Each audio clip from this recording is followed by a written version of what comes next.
Hey, there's our boy, K-Name. The air conditioning wasn't running, but it was still cold. Temperature hadn't raised much at all. The cold air sunk into my skin, but the center of my body was burning hot. No clues there. Hey, another oil drum. A video camera and laptop. This is what the criminal used to stream. All of these items have been bought from pawn shops and thrift stores. It would be difficult to determine a suspect from them. Oh, they put some I have forethought logged into into it, the huh? Wi-Fi in this warehouse. Okiura Fishery Co., Ltd.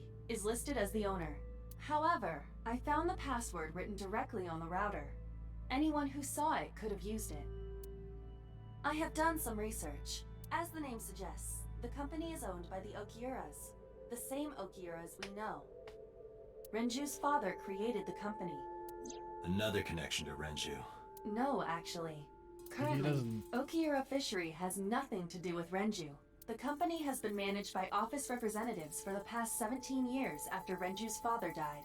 Renju holds no shares and is not involved in the management. In short, Renju did not inherit the company from his father. But it can't be a coincidence. It certainly is suspicious. This forklift is old. It does not appear to be functional. It has not been moved in some time. Tire and floor covered with a layer of ice. Any progress on the investigation? I checked this place point by point, but didn't find nothing. This Ota's blood? Evidence marker. Oh, so there's extra blood over here. Wooden box. There are only a few items on the shelf. Is this warehouse not in use? Another forklift. Any clues? No, nothing so far. Inspector's doing his duties as usual. Bloodstain A. Iris and Ota's blood. Right here. Iris and Ota were. I am sure you are already aware of Ota's time of death. Just before I arrived. About 3:30 in the morning. And the cause of death. Right, about that. Ota had a stab wound from a kitchen knife in his side. Correct. What was the exact cause of death? Was it the knife wound or... I cannot determine that. I can conclude that the knife wound was at least close to being fatal. Even if Ota was still alive on the workbench, he was certainly on the verge of death. If he weren't already extremely weak, we would expect to see more signs of struggle. True. Maybe Ota was trying to help Iris, jumping at the criminal. That led to a scuffle and Ota ended up with a knife wound in his side. He lost all his power to fight back. He was forcibly put inside the costume, then finally cut open by the ice But cutting why? machine. Why did the culprit put the costume on Ota? Unknown. For the lulz. The bodies are under autopsy. They aren't here anymore. Iris and Ota were sliced in two by this ice cutting machine. Iris and Ota. Iris's estimated time of death and cause of death have been confirmed. The video was not a recording. It was a live stream, filmed in real time. Which means Iris's time of death is 3:20 a.m. Iris also had her left eye removed. Yeah. And like Renju and Shoko, Iris's left eyeball has not been recovered. Date, we should get moving. Officers from the local jurisdiction are checking the warehouse thoroughly. We will not find anything of importance here. Yeah, you're right. You can ask CSI to inform you if they find anything. All right. I'm heading out. Let me know if you find anything. I let him know, then left the warehouse.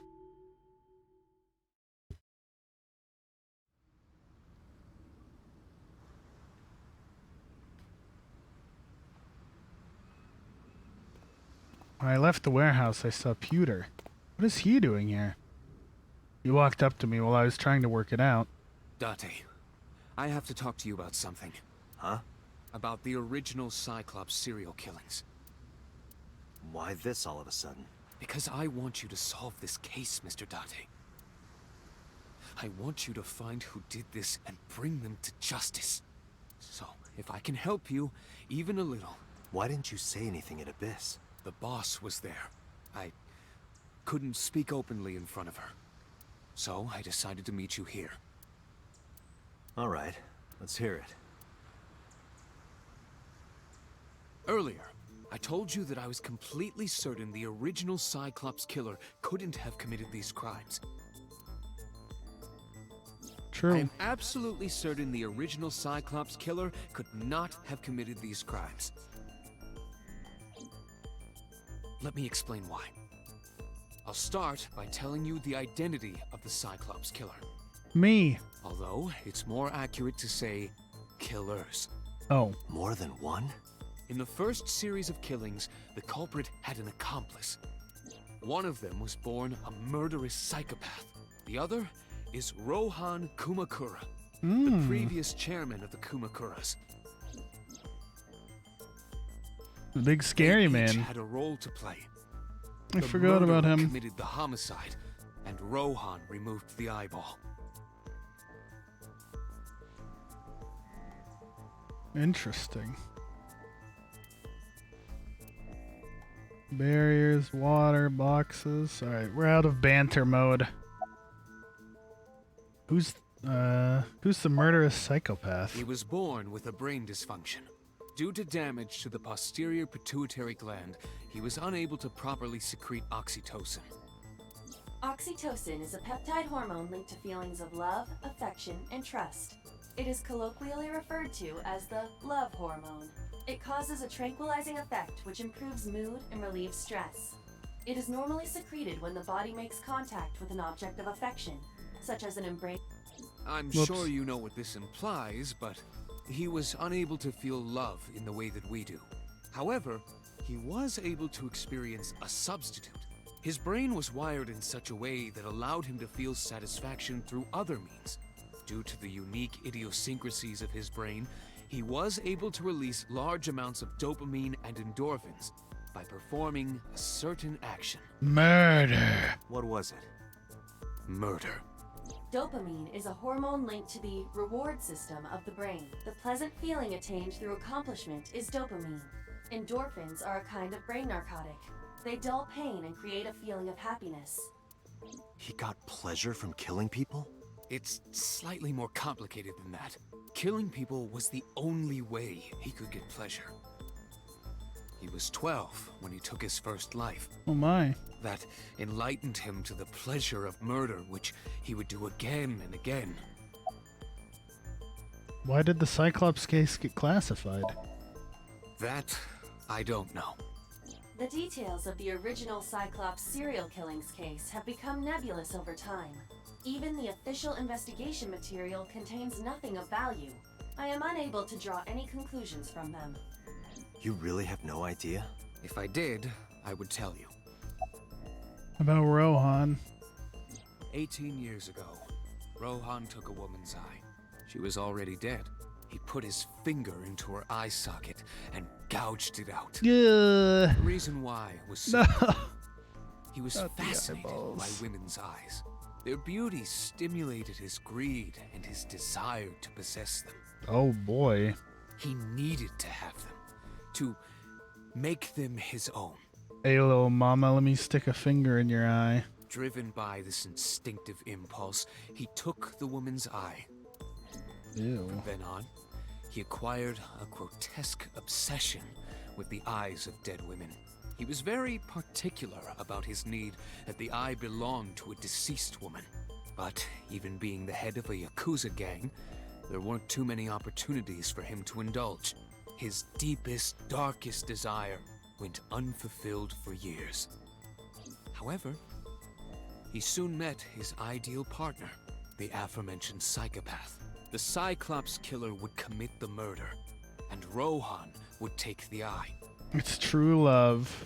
Thus, a mutually beneficial relationship was established. It was the ideal partnership. Ha ha ha! This was the origin of the Fuck. Cyclops serial killings.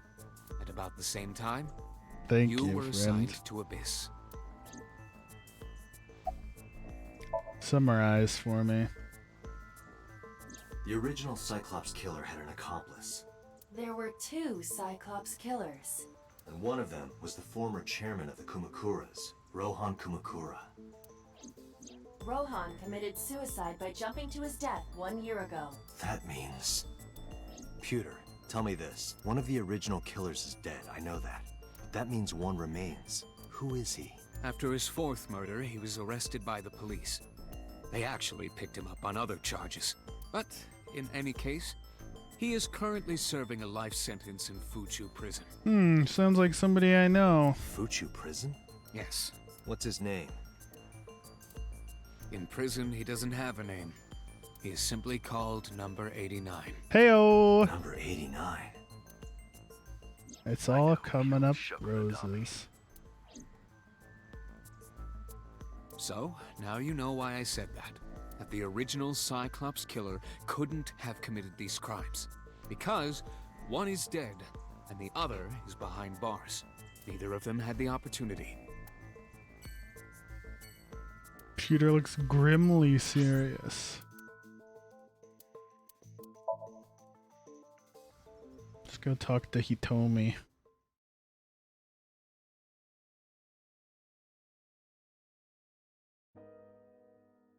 When I visited the Sagan household, I found Hitomi with a hollow look in her eyes. She let me in and asked me to sit on the sofa. I agreed and sat down, but after that, I couldn't say a single word. The heavy silence weighed on both of us. She looks devastated, feels bad. About Iris. Iris was my everything. We always went everywhere together, whether it was buying clothes or going to the movies, or taking a walk, or going shopping at the supermarket. When she was young, she would just hold one of my fingers. Her hand was too small to hold mine. Then it was 2, then 3. And finally she could hold my hand. But eventually, she left my hands altogether. She started crossing her arms, being independent, even though she needed constant attention growing up. Her memories are a part of this room. And always will be. When she was a baby, she fell off that sofa and cried and cried. One day she tore up her picture book all over the floor here. Another time she drew with crayons all over the window. She painted my portrait on Mother's Day. Scratches on the floor, chipped plates, burn marks on the table, stains on the cushions. Everything you see. It all holds a memory of her. But why?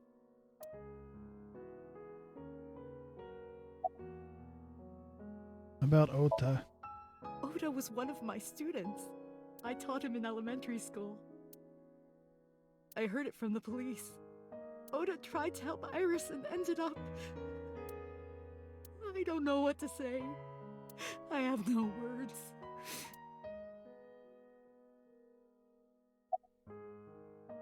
Can you think of any information? Hitomi, my entire focus is on this case. Is there anything at all you can tell me? I don't know if this is important, but No, please. Tell me. I may have told you this already. I met Renju's wife Shoko twice before. The first time at the wedding. The second time a month ago. That second time was in the waiting room of the prison. Prison? There's an acquaintance of mine from when we were younger. I visit them a few times a year. And by coincidence, I saw Shoko. I don't think she noticed me, but I recognized her as Renju's wife right away. She was there for the same reason I was, to visit one of the inmates. Do you know who? No, I don't. We didn't talk. Which prison? Fuchu Prison, in Tokyo. Fuchu. Prison? In Tokyo.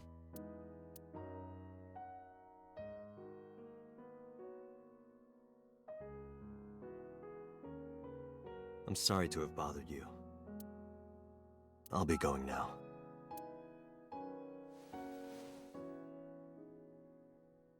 I don't know what to do. Thinking about her.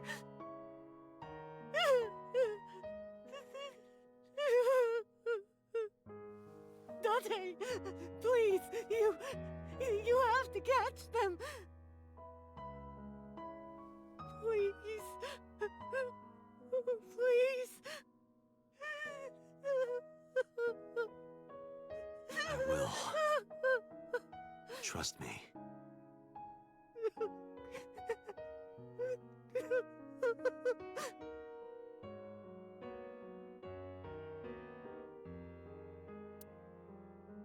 Well, that feels terrible.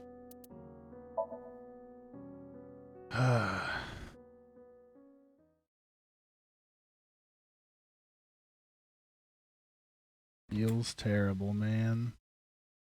Mizuki's curled up on the sofa. She looked like a small animal frightened by a predator. I miss our banter.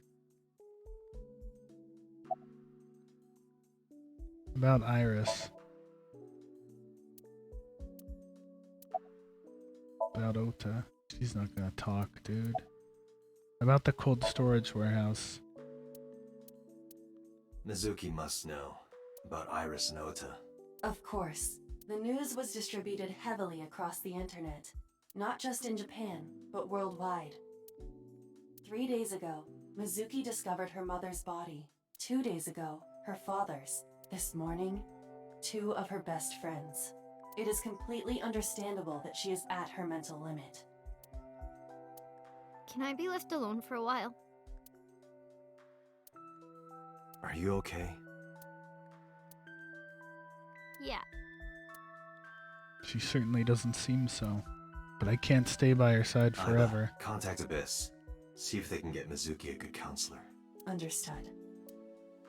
I stayed with her for a little while, but we didn't speak. Having nothing more to say, I left.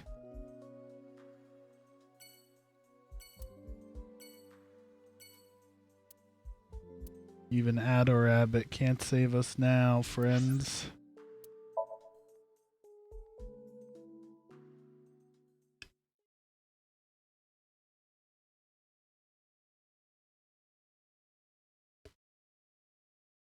I returned to boss's office to report. But I didn't see her anywhere. Where did she go? Well, she isn't always here, correct? True. I sat down in my usual seat and decided to wait for boss. What are you doing? I thought it would be easier to talk like this. What do we have to talk about? A summary of the investigation, perhaps? What summary? We don't have anything new. That's not true. Huh? I was curious, so I did some research about number 89. Ooh.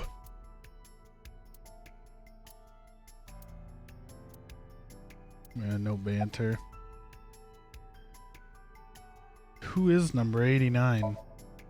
As you know, he is an assassin with multiple confirmed kills.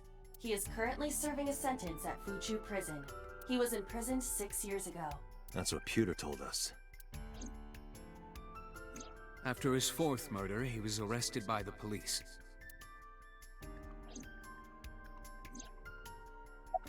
What's his real name? Unknown. You don't know? No such person is listed in the family registry. It is possible he is a foreigner, but his nationality is unknown. However, I believe it is safe to say that he was born and raised in Japan. What's the relationship between 89 and Shoko? Unknown. I cannot determine if they have any connection. Approximately 1 month ago, Hitomi Sagan witnessed Shoko in Fuchu Prison's waiting room. I am unable to say for certain that the person she was there to visit was number 89. After all, Fuchu Prison houses 2,000 inmates. But number 89 knew Shoko's name. I know who killed Shoko Nadami. That must mean that he knew her somehow. It is possible. What about number 89 in the new Cyclops serial killings? Pewter claims that there were 2 culprits behind the original serial killings. One was the former chairman of the Kumakuras, Rohan Kumakura. But Rohan committed suicide last year. That leaves one culprit still alive, number 89. But number 89 couldn't possibly have committed these crimes. He was in jail when each of the murders occurred. Correct. However, I do not believe it is accurate to claim that he had nothing to do with the incident. I know who killed Shoko Nadami. If he was telling the truth, his involvement is possible. Let's talk to number 89. Let's talk to number 89. We're gonna repeat that one, huh, Dante? I don't know if he's telling the truth or if he's full of it, but he's our last remaining Alright. loose end.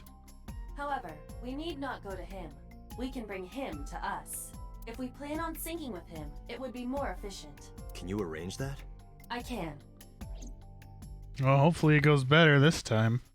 After cutting through some red tape, number 89 was to be brought to HQ. He took considerable time to arrive, but for some reason, Boss never showed up. Like 5 hours later, 8:56 p.m.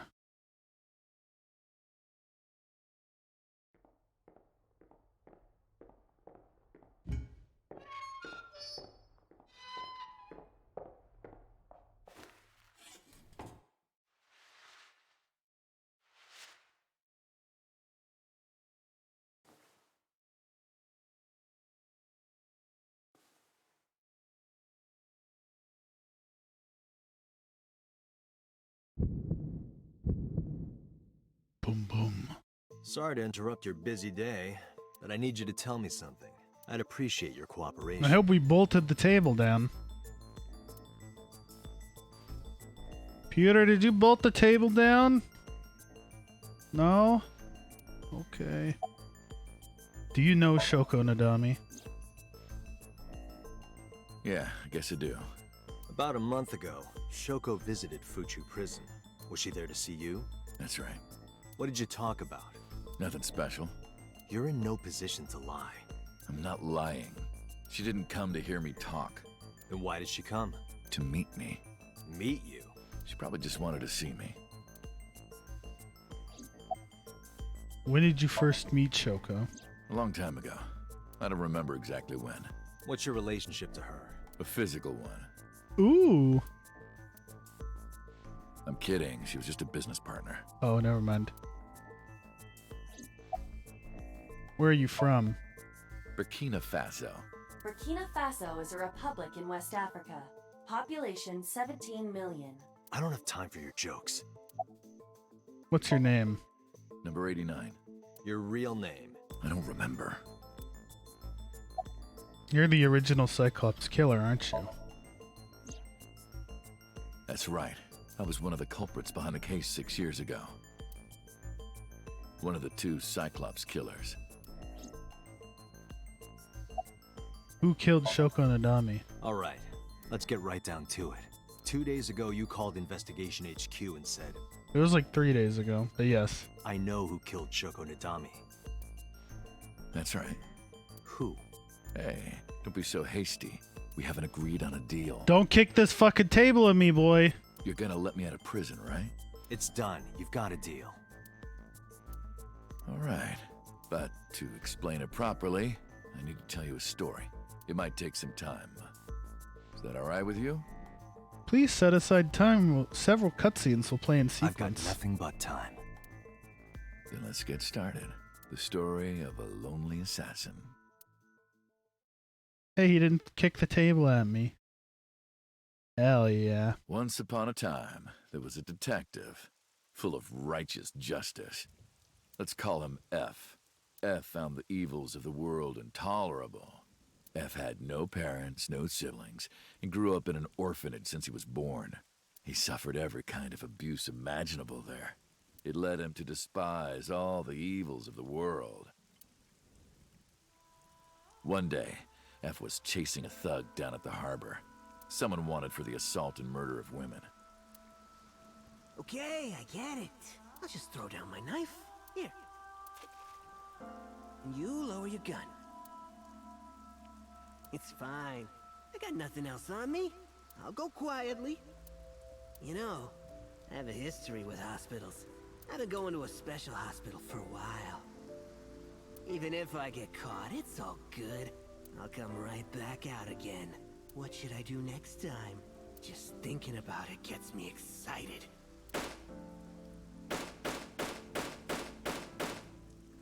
Seizure warning, I guess. He just mag dumped the fucker. The culprit was unarmed, but F never served a day in prison. The case went to trial for some time, but it was determined to be self-defense, and he was declared innocent. If the truth got out, it would be a huge scandal for the police. People at the upper level were terrified of what might happen, so they had evidence fabricated. F wasn't suspended or disciplined at all. Wow, this game's realistic as fuck. After a while, he returned to his job like nothing happened. That was a turning point for him. He was ready to shed the morality that was weighing him down, holding him back. F still wanted justice, and he was willing to dispense it to the immoral one by one. Sounds like the Punisher, dude. He became an assassin, a lone gunman. No agent, no employer. He was his own man. F believed that he was judge, jury, and executioner. But it didn't last long. One day, F got rid of a criminal we'll call X. X was responsible for defrauding and killing an innocent old man for his life insurance policy. Turns out, X had connections. Someone wasn't happy that he died. Rohan Kumakura, chairman of the Kumakuras. X was a top executive of the Kumakuras at the time. Rohan ordered his men to find and kidnap F.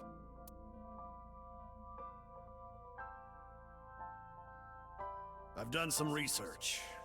I know you've cleaned up at least 18 pieces of scum from this earth. But somehow there hasn't been a single criminal investigation. They're all treated as suicides, accidents, or natural causes. Amazing work. I'm impressed. How about you work for us? Of course, you have the right to say no, but it'll be the last word out of your mouth. F was trapped. Even if he somehow survived, he would be looking over his shoulder for the rest of his life. He had no choice but to take Rohan's offer. Thus, F's self-employment came to an end. Hey, that's the room from the spooky Somnium. He became a hired gun of the Kumakuras. Rohan even gave him a code name, Falco, named for the falcon, a bird of prey. Edgy. Falco didn't quit his job as a police officer, though. He worked as a detective by day, assassin by night, at the will of the organization. An ordinary killer would need motive to take a life, but not Falco. He did as he was told, one target after another.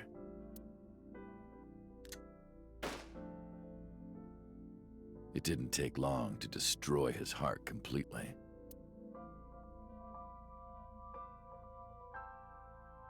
Time passed, and a few years back, Falco, who by this time was exhausted in body and spirit, made a fatal mistake. He missed his mark and ended up taking a bullet to the stomach. Somehow, he managed to escape. After reaching a nearby shrine, his legs finally gave out under him. He had no strength left. He put his back up against the shrine and let out a moaning breath that he thought might be his last. But at that moment, Here comes Hitomi. in his darkening vision, he saw a woman approach him. He watched her take out her phone and dial for help. At the same time, he heard footsteps of at least 2 people closing in. He knew immediately that they were after him. He sprung into action, grabbing the woman and pulling her close, kissing her to keep her from talking.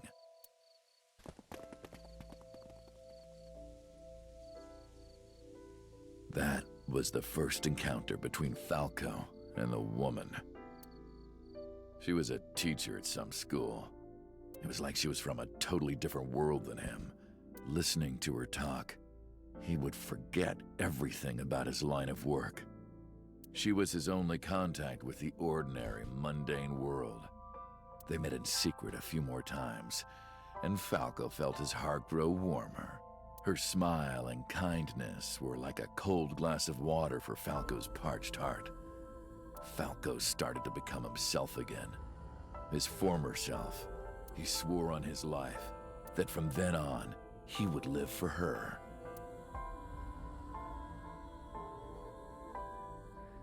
So, you want to go clean? Fine.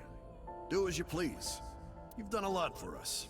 But there is one last thing. One final job I want you to do for me. It's nothing major. This woman and her daughter. I need you to dispose of them. Should be simple, no? Rohan handed Falco a picture of a woman and a girl. Atomi and Iris. It was the teacher Falco met at the shrine. Yeah. And her daughter. She had just Awkward. turned 12. Why the two of them? Rohan, as usual, never gave a reason. And Falco had no intention of carrying out the kill. But if he didn't, he knew that someone else would. Time for some brain damage, Rohan. He thought long and hard. How was he going to keep them safe and get out of the life of crime? He couldn't find an answer, no matter how hard he thought. He was backed into a corner.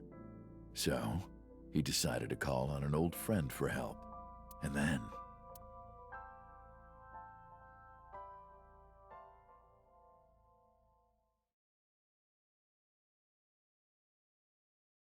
Silence. For some reason, he wouldn't open his mouth again. Is that the whole story? Was that the whole story? What's the connection between that and Shoko?